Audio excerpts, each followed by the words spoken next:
Hi guys, this is Lyra. For today's video guys, magluto-luto na sad ta kay kung naay laag na apud lamon. So ato ang lutoon guys kay ginisang munggo. So mao ni ato ang need na ipangsagol guys, repolyo, talong, nya mga panggisa ninyo and karni kay pork man ato ang isagol ani.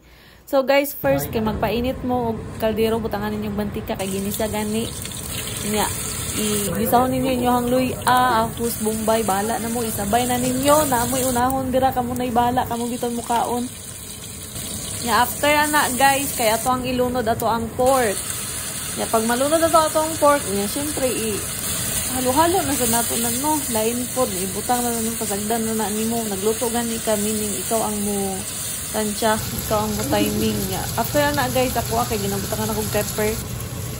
And next kay atong gipabukalan na munggo. Lain pud guys, magluto mo munggo niya, dili ninyo pabukalan daan.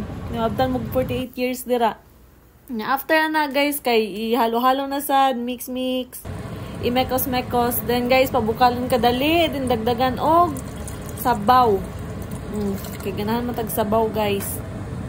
Nya tama-tama lang pud na dili di malumos no.